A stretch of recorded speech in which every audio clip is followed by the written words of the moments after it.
Aleluia. Que o Senhor possa nos abençoar, amém? Abramos nossa Bíblia.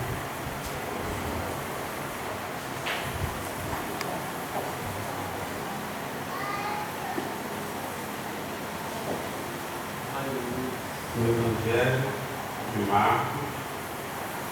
Vamos chegar lá. Evangelho de Marcos, capítulo número 2. Evangelho de Marcos, capítulo número 2. A campanha que aqui está sendo feita vai falar a respeito de Joel 2, 28. E eu quero aqui falar nessa noite a respeito do Deus que fez a promessa por intermédio de Joel e que veio se cumprir em Atos 2. Mas não quero falar desse Deus divino, mas eu quero falar a respeito da humanidade de Jesus. Eu vou ler o versículo de número 1. Diz assim: alguns dias depois, Jesus voltou para a cidade de Cafarnaum e logo se espalhou a notícia de que ele estava em casa. Versículo 11. Eu digo a você: levanta-te, pegue a sua cama e vá para a sua casa. Tomai vosso assento. Glória a Deus, aleluia, bendito. Amados irmãos, essa campanha que vai falar a respeito de Joel, vamos ver que há uma profecia em que Deus vai direcionar ao povo em que haveria um tempo em que o seu Espírito iria habitar em toda a carne que confessasse a Jesus Cristo e seguisse os seus mandamentos.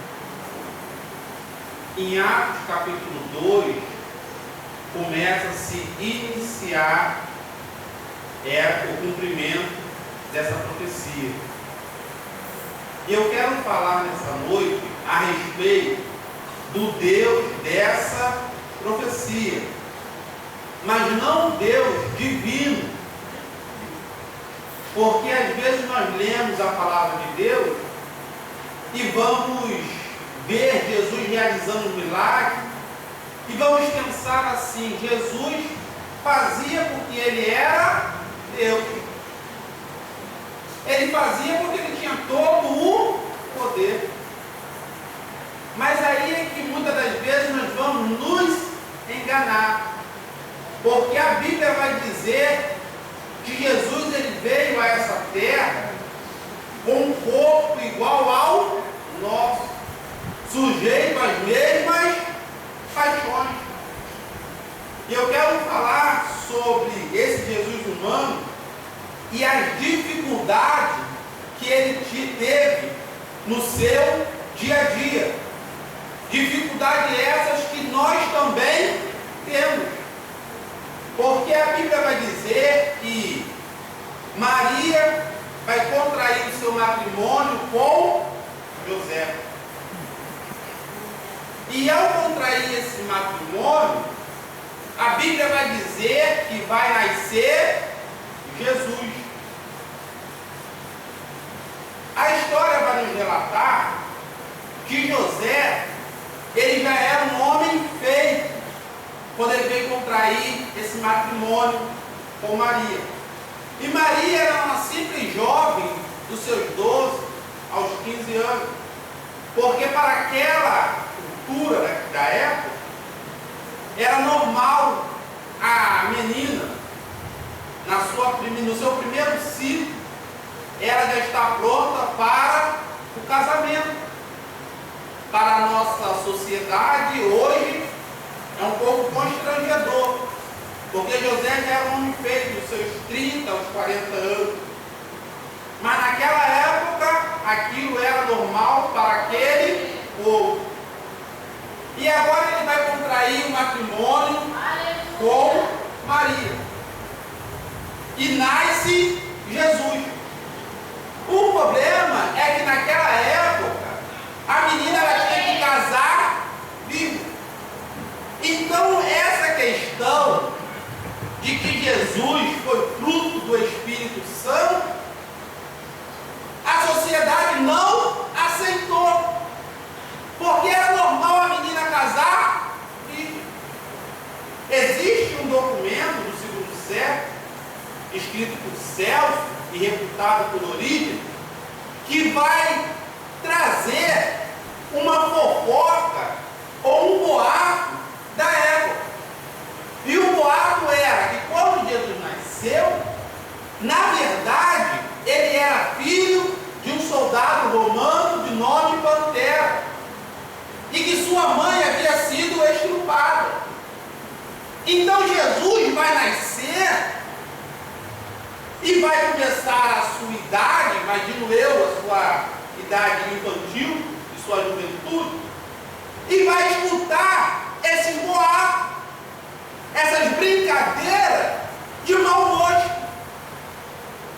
Porque nenhuma pessoa que está sendo caluniada, ou com uma brincadeira que vai ferir a sua personalidade, vai se alegrar. E Jesus nasce e começa a observar que as pessoas estão dizendo: olha, teu pai não é José, teu pai é fulano. E Jesus já nasce com essa fofoca ou com esse boato.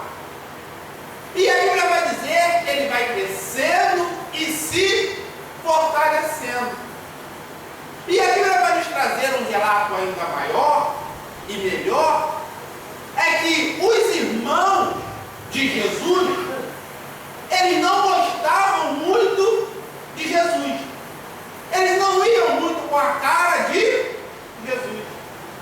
Porque a Bíblia vai dizer em João, capítulo 7, versículo 2, em diante, é que os irmãos de Jesus sabiam que Herodes queria o matar. Aí eles viram para Jesus e dizem assim: olha, sobe para a Judéia e opera lá os seus sinais. Eles queriam que Jesus fosse para aquela cilada, para aquela armadilha. Então agora você pare e analise comigo.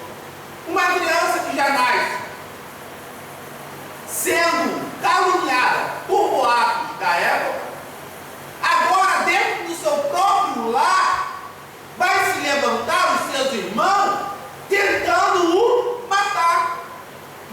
Então agora Jesus, ele vai começar a perceber que é necessário ele se entregar ainda mais para fazer a obra de Deus.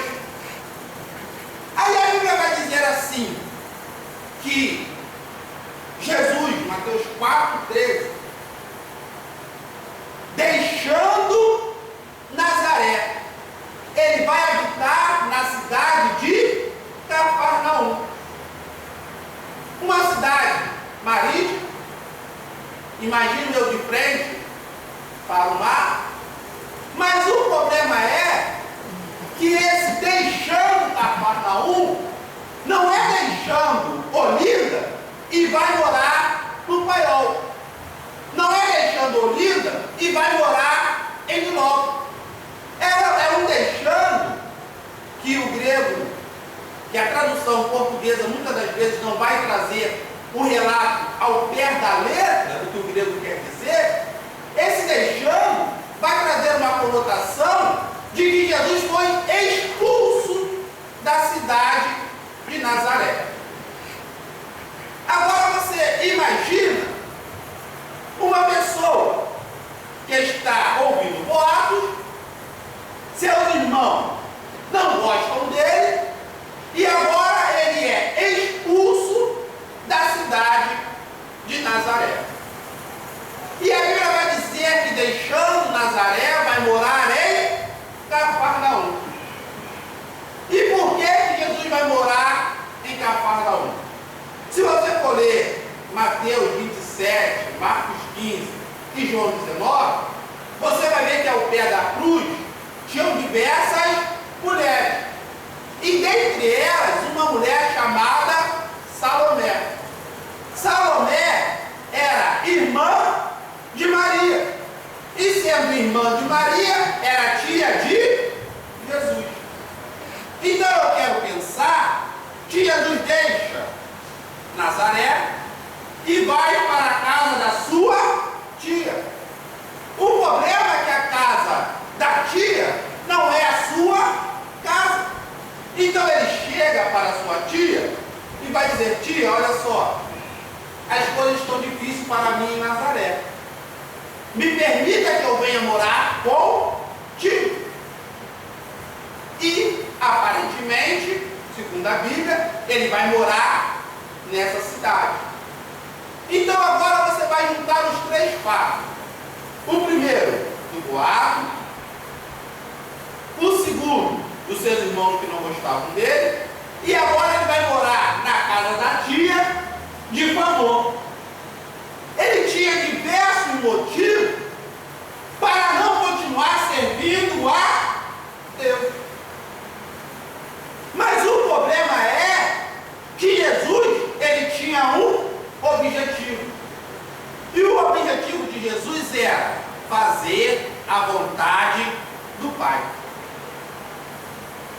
E para fazer a vontade do Pai, você não pode olhar para a dificuldade que se levanta sobre a sua vida. Porque a dificuldade, ela vai se levantar.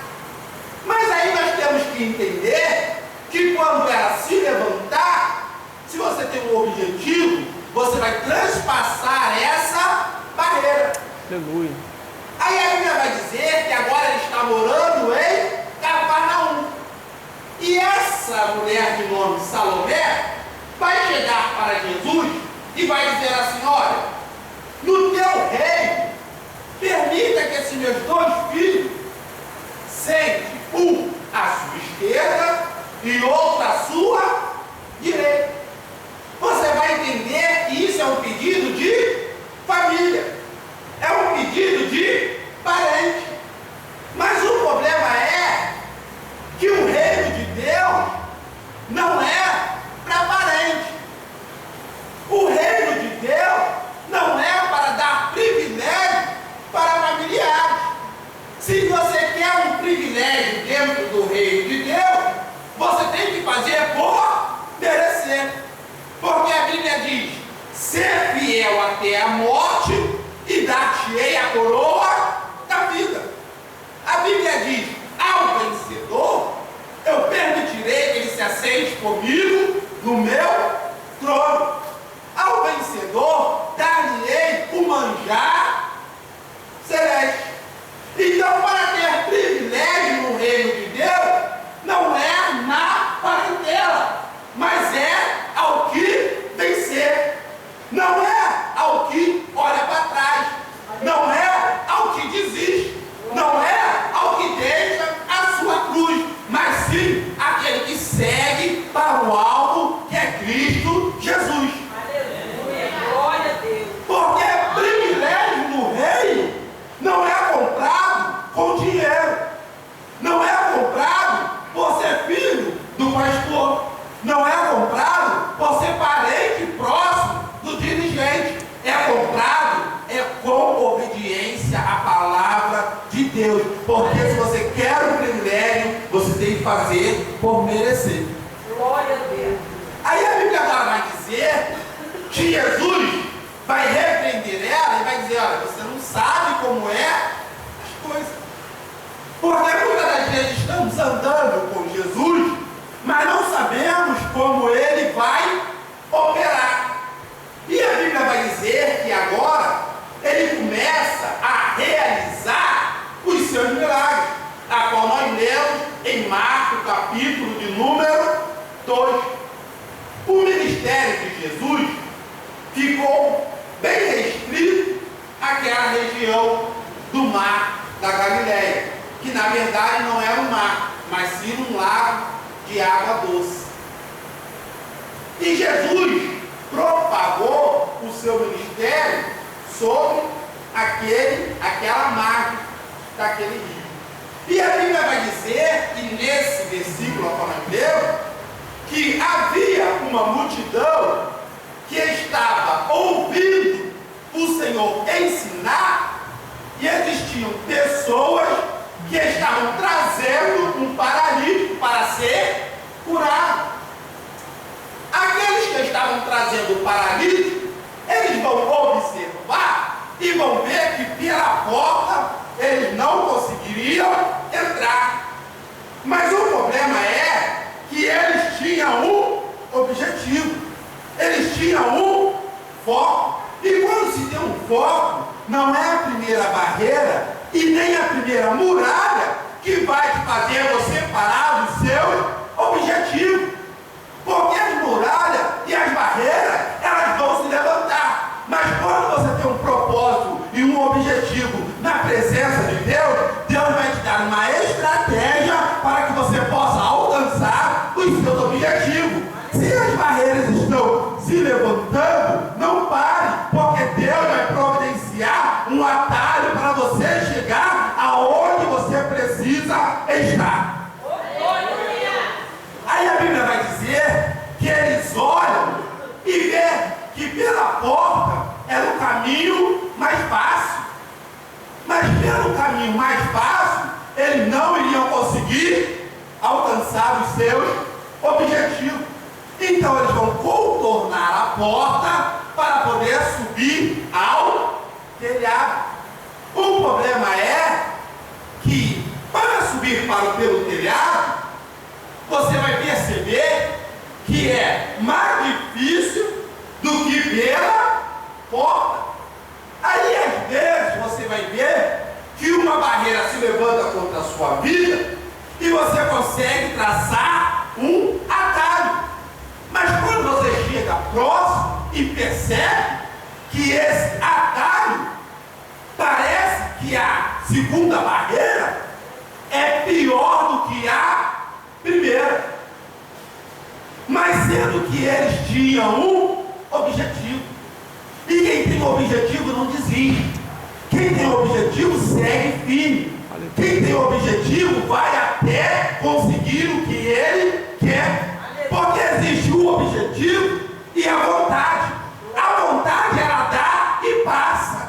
Ah, eu quero ser dirigente do mundo, mas no primeiro obstáculo desiste. Ah, eu quero fazer a obra de Deus, mas no primeiro obstáculo desiste. Eu quero ser um pregador, mas na primeira dificuldade desiste. Eu quero ser um cantor, mas na primeira dificuldade desiste. Por quê? Porque não foi traçado um objetivo, mas foi uma vontade.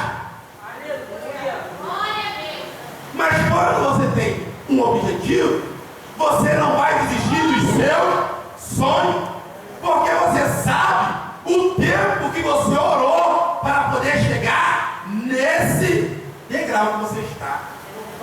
Você sabe o quanto você padeceu para estar onde você está. E não vai ser nenhuma barreira, nenhum muro, nenhum obstáculo que vai te fazer você parar. Porque aqueles que são de Cristo Jesus, eles vão até o fim.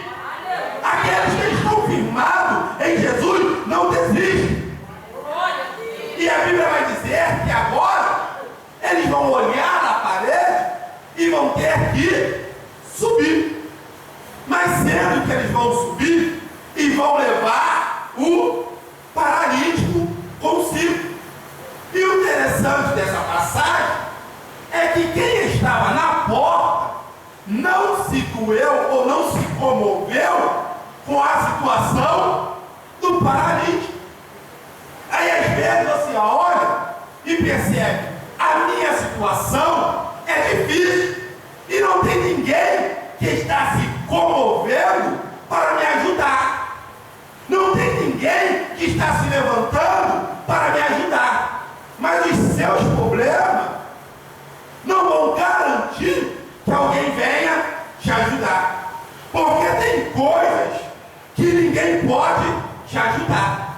Tem coisas que não é para o homem fazer. Tem coisas que não é para o dirigente fazer, mas tem coisas que pertencem só ao Senhor e só Ele tem poder para realizar. Por isso que muitas das vezes você não entende por que ninguém te ajuda. É porque você está chamando a pessoa errada. Ao invés de você clamar pelo Todo-Poderoso, você está clamando por alguém que está em dificuldade também. Aí a Bíblia vai dizer que esse Jesus, que agora está se disponibilizando para fazer a obra de Deus, é o mesmo que foi perseguido pelo irmão, morou de favor e ouviu certas fofocas. Se ele olhasse para essa circunstância, ele iria fazer a vontade de Deus? Então pare de olhar para o seu problema. Entrega o teu caminho, o teu problema nas mãos do Senhor e o mais Ele. Mas o problema é que nós ficamos ansiosos procurando a solução para resolver os nossos problemas. E o Senhor está falando: minha filha, entrega para mim que eu vou resolver. Minha filha, me chame porque eu vou resolver. Mas você vai perder noite de sono pensando como vai resolver essa situação. Mas essa situação não está no teu controle, mas está no controle de Deus. Aí a Bíblia vai dizer que agora eles estão subindo ao telhado. E quando eles chegam na parte de cima, Jesus está ensinando quem está embaixo. Mas quem está em cima está enfermo. Quem está no alto está paralítico. Aí agora eles vão começar a descer o paralítico. Entenda que a fé sem obra, ela é morta. Tem coisas na sua vida que tu vai ter que usar a fé. Mas tem coisas na sua vida que você vai ter que usar a sua força. Para você procurar um emprego, você ora ao Senhor, não ora? A sua fé. Mas para ir até a empresa é a sua força. Tem coisas que você vai ter que usar a força. Não a força de sair no braço com outra pessoa, mas a sua capacidade mental de se disponibilizar para poder mudar essa situação. Porque aqueles que estavam levando o paralítico, aquele paralítico era totalmente dependente dele. E às vezes nas nossas vidas tem pessoas que são completamente dependentes de você. E você não pode parar. Você não pode desistir do seu objetivo. Você não pode retroceder. Porque tem pessoas que ainda não conseguem caminhar e dependem de você. Aí a Bíblia vai dizer que agora aquele paralítico está descendo. E quando ele desce e para em frente a Jesus, Jesus vai olhar para ele e vai ver que ele é um paralítico. O problema é que a paralisia, todos eles conheciam, todos eles sabiam, porque passavam e olhavam e viam que ele era um paralítico. Aí Jesus vira para ele e diz assim: olha, meu filho, os teus pecados estão perdoado. Mas pensa comigo, quem estava no alto levou o paralítico para ser perdoado os seus pecados? Não. Levou ele para ser curado. Mas o problema é que todo mundo que passava via a paralisia daquele homem, sabia da sua deficiência física. Aí Jesus agora vai expor uma deficiência que está na alma. Uma deficiência que os olhos humanos não conseguem ver, mas Jesus consegue enxergar.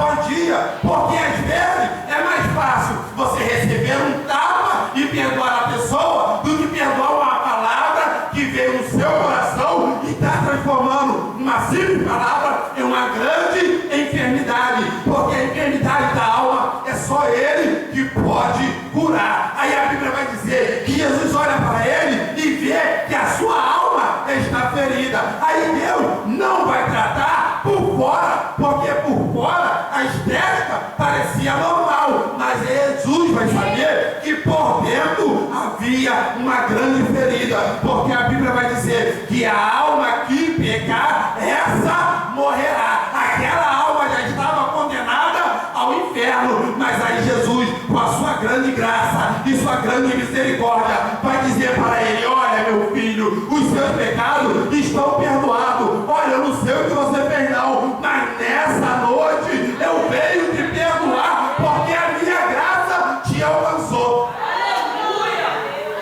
Que maravilha! É a graça que vai alcançar aquele paralítico.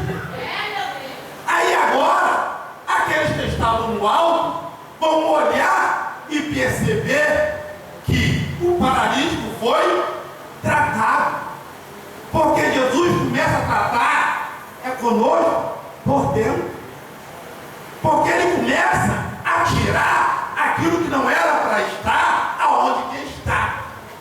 Porque Jesus vai dizer que nós somos o vaso e Ele é o olheiro. E a Bíblia também vai dizer que o nosso corpo é morada do Espírito Santo de Deus. Aí Jesus não vai pegar um templo imundo e vai usar. Ele vai começar a tratar por dentro. Ele vai começar a tratar de dentro para fora. Assim como a igreja foi chamada de dentro para fora. Deus vai tratar contigo aqui dentro. Aleluia. Às vezes nós trazemos as pessoas para a casa de Deus, querendo que aquela pessoa vá lá na frente e aceite Jesus. Porque esse é o nosso desejo. Mas aí ela não se levanta, você fica pensando: o culto foi tão bom, a palavra foi tão boa, o ensino foi tão bom. Por que ele não se rendeu? É porque Jesus está tratando por dentro, e você está pensando que você vai ver por fora com os seus olhos. Aí Jesus vai começar a te surpreender, porque Ele vai tratando internamente. Aí a Bíblia diz que os escribas, fariseus que ali estavam, vão olhar para Jesus e vai dizer assim: olha, esse aí está blasfemando. Porque só quem pode fazer isso, de perdoar pecado, é Deus. Mas aí eles vão esquecer que aquele a quem Deus chamou e deu autoridade, também tem poder para perdoar pecado. Porque aquele que te ofendeu, você tem que perdoar. Porque a Bíblia vai dizer: olha, aqueles a quem vós perdoar, será perdoado. E Jesus vai entender que agora a alma daquele paralítico está curada. Jesus não vai dar no primeiro momento aquilo que ele estava querendo, mas vai dar aquilo que ele precisa. E é isso que nós temos que entender. Que às vezes na prova nós vamos pedir por um algo e não vamos receber. Não recebemos aquilo que nós queremos, mas recebemos o dom gratuito de Deus e o Espírito Santo para poder suportar essa dificuldade. Talvez tu ainda não tenha a bênção que tu tem pedido, mas em compensação você tem um Deus grande que olha por você. Aí Jesus vai dizer assim: olha, para que vós saibam que o Filho do Homem tem poder nos céus e na terra, eu digo ao paralítico: levanta, toma a tua cama e vá para Imagino eu agora que aquele paralítico vai receber aquilo que ele precisava e aquilo que os seus amigos queriam. E ele vai pegar a sua cama para ir para casa. Mas a paralisia é uma enfermidade que quando a pessoa contrai e fica um determinado tempo em uma cama ou uma cadeira de roda, os músculos começam a atrofiar. Então eu quero imaginar que a paralisia daquele homem estava no início, estava começando. Por isso que ele levanta, pega a sua maca e vai para casa. Mas sendo que os seus amigos, eles vão perceber que a enfermidade daquele homem estava no início. E no início, eles vão procurar Jesus. O problema de hoje é que muitas das vezes nós vemos que as coisas não estão andando da forma que tem que andar e queremos deixar chegar nas últimas consequências.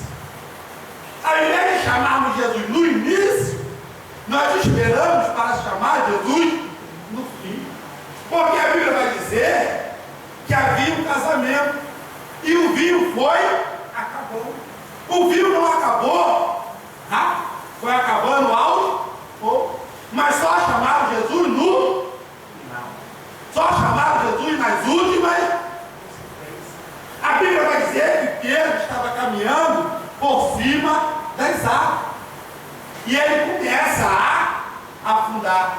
Imagino eu que quando ele estava com a cabeça para o lado de fora, ele vai pedir: Senhor, socorre. Pedro vai deixar chegar nas últimas consequências. E nós não precisamos deixar chegar nas últimas consequências. Quando você vê que algo está saindo errado, chame Jesus, porque Ele vai te ajudar. Aleluia, glória a Deus. Aí a Bíblia diz que agora, aqueles que estavam no alto, vão ver que eles conseguem adquirir o seu objetivo. Quem tem objetivo não inventa desculpa, pega e faz. Quem tem um objetivo dá o seu jeito para poder alcançar. Se nós queremos algo da parte de Deus, nós devemos entender que não vai ser qualquer provinha, qualquer dificuldade que vai nos fazer parar.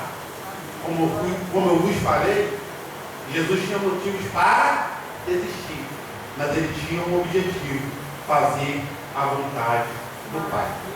Que nós possamos ter esse mesmo objetivo e que esse objetivo seja mais forte do que as barreiras que se levantaram. Amém, meus irmãos? Eu agradeço a oportunidade.